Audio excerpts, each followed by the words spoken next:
Hello বন্ধুরা, কেমন আছো তোমরা সবাই? তো দেখো, আজকে একটা ব্লগ নিয়ে চলে এসেছি তোমাদের সাথে। তো আশা করি ব্লগটা তোমাদের ভালো লাগবে। তো জানো তো, আজকে হচ্ছে সোমবার।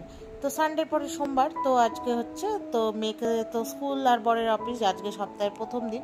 তো ওরা তো দুজন দু জায়গায় চলে গেছে। মেয়েকে স্কুলে পৌঁছে দিয়ে, মানে স্কুল বলতে বাসে তুলে দিয়ে, আমার স্নান ঘর মোছা টরমোজা সব জানো তো হয়ে গেছে। তারপরে হচ্ছে একটু ঘরে বিশ্রাম করলাম। তারপরে হচ্ছে এবার মার বাড়ি চলে এসেছি। কেন এসেছি বলো তো? আগের দিন জানো তো, মাসির বাড়ি থেকে আসার সময় কিছু দোকান, মানে মুদি দোকানের থেকে কিছু জিনিসপত্র কিনে এনেছিলাম। তো রাত্রেবেলা যেহেতু মার বাড়িতে খেয়ে এসেছি, আর ওগুলো না মার বাড়িতেই রয়ে গেছে, তো ভুলে গেছি। তো ওগুলো মেয়ের খাওয়ার, তারপর দুধ টুধ এইসব রয়েছে, তো সেই জন্য আরও আসা। তো যাই হোক, তারপরে এসছি। আসার পরে মা ওখানে দেখলেই তো চা করলো। আর ওই যে অ্যালোভেরা ডালগুলো জেঠিদের গাছ আছে, তো ওখান থেকে না দুটো মানে চাইলাম, জেঠিকে বললাম কেটে দাও, তো কেটে দিয়েছে, তো রেখেছি। ওখানে কষটা শেষ হলে তারপরে যাওয়ার সময় নিয়ে চলে যাব। তো তারপরে হচ্ছে এখানে মা আজকে পাট শাক রান্না করবে। তো আমিও না বাড়িতে চিংড়ি মাছ দিয়ে পাট শাক করেছি।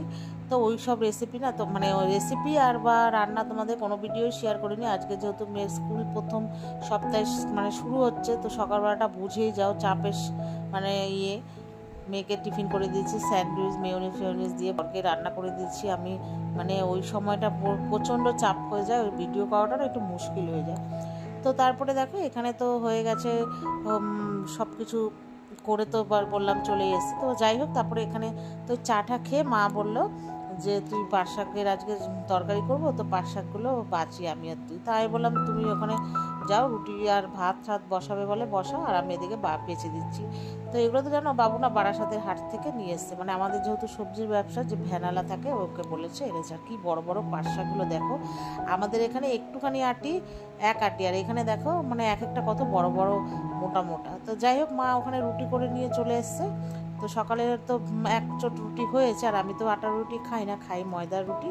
তো সেহেতু আমি আর মা দুজনে মিলে মানে রুটি খেলাম, আর জেঠি দিয়েছিল ঘুগনি, তো সেটা দিয়ে আর বেগুন ভাজা দিয়ে খেলাম। আর তো তোমাদের সাথে শেয়ারই করিনি আমি না, পাট শাক বাঁচতে বাঁচতে হঠাৎ মনে পড়লেই তোমাদেরকে তো দেখালামই না, তো ওই জন্য একটু ভিডিও করে দেখাচ্ছিলাম পাট শাক। তারপরে সেই ফাঁকে তো রুটি খেয়ে নিলাম, তারপরে আবার বাদ বাকিটা পুরো বেছে পরিষ্কার করে রাখবো আর কি। তো এই ফাঁকে মা বলে একটু লস্যি বানা। আর আজকে বন্ধুরা যা ওয়েদারের যা হচ্ছে তাপমাত্রা, প্রচণ্ড গরম। আমি শুধু ভাবছি হয়তো আমার প্রেশার হাই বলে ওরকম হচ্ছে, কিন্তু না, যে মানে সবাইকে জিজ্ঞাসা করছি সবাই বলছে আজকে প্রচণ্ডই গরম পড়েছে। তো পুরো একদম মানে গরমে পুরো একদম মানে যাচ্ছে তাই হয়ে গেছে। আর ওইদিকে আমি পাট শাক পাচ্ছিলাম, আরও গরম লাগছিল বসে বসে, জানো না। তো মাদের ঘরেও দেখছি বেশ ভালোই গরম। তো যাই হোক, এখানে মা বলে একটু লস্যি কর। তো এখানে প্রথমে চিনিটা হচ্ছে মিহি করে নিয়ে তারপরে যে লস্যি করলাম। তো প্রথমে মা বলেছিল বল আমরা তোর জন্য আর বড় ভাইয়ের জন্য কর। তারপরে আমি বললাম যে করছি যখন, তাহলে বেশি করে করি, বাবু আর ছোটো ভাই এসেও খাবে। তো এই যে এই দইটার থেকে, এটা ঘরে পাতা দই, তো এই যে প্রথমে বানালাম।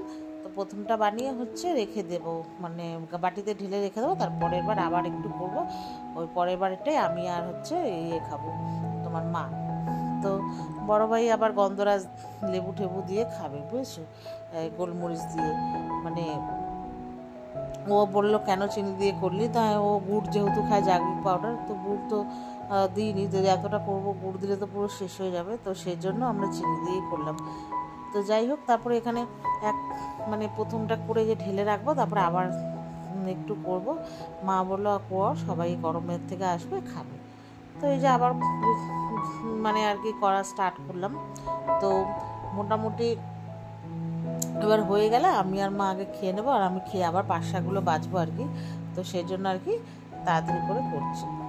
তো ওই যে দেখো, আমার হচ্ছে তোমার এখানে ওই কী বলে কড়া ঠরা কমপ্লিট। এবার আমার আর মার গ্লাসে ঢেলে নেবো। আর হচ্ছে বেশি না ঠান্ডা হয়নি, কেন বলো তো, মা মাত্রই না সদ্য ঠান্ডা জল দিয়েছিল ফ্রিজে, তো জলটা বেশি না ঠান্ডাও হয়নি। তো ওই আর কি, যাই হোক এই ঠান্ডাটাই ঠিক আছে, আবার বেশি ঠান্ডা হলে দাঁতে লাগবে। তো আমি আর মা দুজনে মিলে খেয়ে দে হচ্ছে এবার মা রান্না চলে যাবে। তারপরে বড় ভাই তো যেহেতু অফিস থেকে চলে এসছে, ওকে দেবে খেতে, ওর জন্য মা আবার একটু তাড়াতাড়ি করছে। তো যাই হোক, আমার পাট শাক বাছা হয়ে গেছে। তো হয়ে যাওয়ার পরে আমি গিয়ে শুয়েছিলাম, তারপরে আর ভিডিও করিনি। এটা হচ্ছে একদম সন্ধ্যেবেলা, মেয়েকে স্কুল থেকে এনে পড়তে দিয়ে এসি। তো এসে মানে পড়তে দেওয়ার আসার সময় মানে সিঙ্গারা নিয়ে মার বাড়ি এসেছিলাম। তো মা ওই মুড়ি টুড়ি মেখেছে দেখলে খেলাম। আর ওই যে সদাইগুলো বললাম দুপুরবেলা নিয়ে এসেছিলাম, ওই ম্যাগি, লঙ্কা, দুধ ফুদ এইসব। তো মেয়ে জানো তো পড়ে এসে আবার বাড়িতে আরেকটা পড়া ছিল, তো পড়ে ঠরে যে মেয়েকে একটু ম্যাগি করে দিচ্ছি, স্কুল থেকে তো ভাত খায় না, তো মেয়ে ম্যাগি খেলো। তো চলো আজকে মতো টাটা, বাই।